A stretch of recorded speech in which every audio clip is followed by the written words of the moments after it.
সেখানেও শহীদ সালাউদ্দিন কাদের চৌধুরী সাহেব গিয়েছিলেন, আমারও যাওয়ার সুযোগ হয়েছিল এবং সেই বছরেই আমরা পবিত্র হজ ব্রত পালন করেছিলাম একত্রে। এই যে একটা ব্যক্তিগত সম্পর্ক এই পরিবারের সাথে, আমরা যখনই এই দেশের এই এলাকার অবস্থা কি হয়েছিল আপনারা জানেন, আমিও জানি। আমি এখানে মৌলানা কাজী ইসমাইল সাহেব আছে, আমার এখানে যাইতেন, কান্নাকাটি করতেন। এখানে মহাসচিব ছিলেন ফুরকান সাহেব, যাইতেন। আমি একদিন একটা স্বপ্নে দেখলাম, সেটা বলবো। আমি স্বপ্নে দেখলাম যে এখানে যে আপনাদের সাবেক এমপি সাহেব সেরা কাপড় গায়ে উনি হাঁটতেছে আর দৌড়াইতেছে, হুজুরকে খুঁজতেছে, হুজুরের কাছে মাপ চাবে। তো আমি এই শব্দটা কাউকে বলি নাই।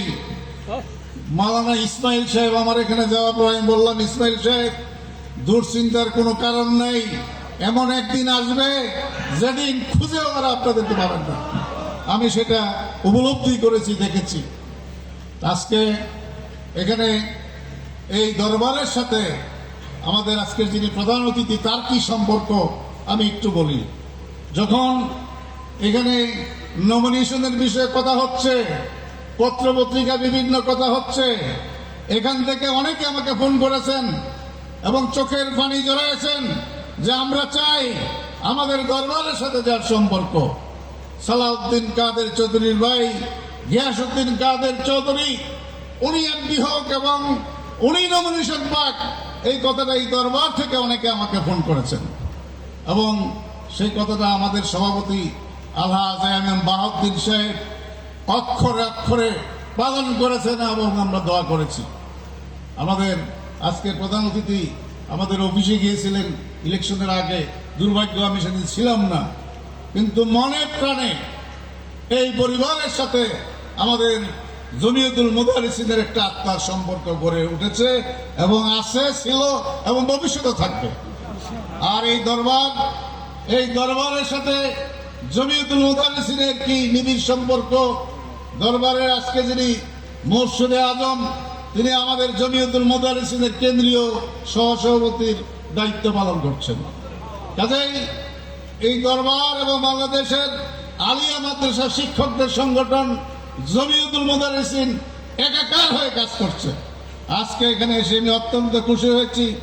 আমরা দোয়া করব আজকের যিনি প্রধান অতিথি তার সুস্থতার জন্য, নেক হায়াত দারাজের জন্য এবং ওনার দ্বারা এই এলাকায় যেন বঞ্চিত মানুষ, যারা নির্যাতিত মানুষ, তারা যেন তাদের উপকারটুকু এবং তাদের বদলাটুকু এবং তাদের যাজাটুকু ওনার মাধ্যমে কিছুটা হলো পান। কি বলেন আপনারা?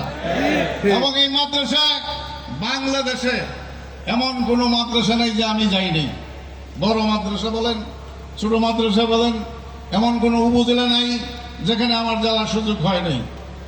এত সুন্দর একটি মাদ্রাসা, এত সুন্দর একটি পরিবেশ, যতদিন যাচ্ছে ততই মুগ্ধ হচ্ছি।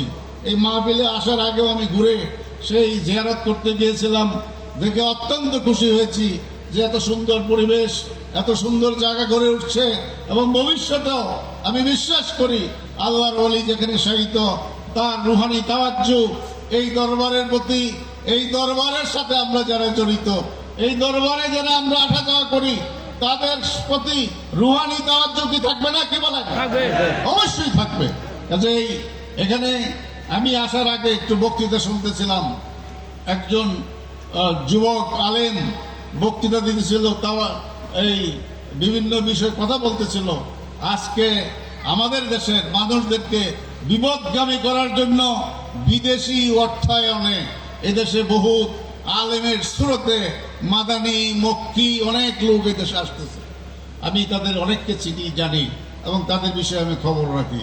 তাদের কাজ লক্ষ লক্ষ টাকা প্রতি মাসে তারা অনারিয়াম পাচ্ছে। তাদের কাজটাই হচ্ছে সম্মিলিত মোনাজাত নাই, এই সমস্ত পীর মাসায়েক বলতে কিছু নাই, এখানে শবে বরাত বলতে কিছু নাই, শবে কদর নাই, এখানে মাযহাব বলতে কিছু নাই, আহলে সুন্নাতুল জামাত একটা ভ্রান্ত আকীদা, এইসব প্রচার এবং প্রসার করার জন্য বিদেশি অর্থায়নে লক্ষ লক্ষ না কোটি কোটি টাকা খরচ করে এদেশে এক শ্রেণীর মানুষদেরকে পাঠায়ে বিভিন্ন মিডিয়ার মাধ্যমে মানুষদেরকে বিপদগামী করার জন্য প্রচেষ্টা চালানো হচ্ছে।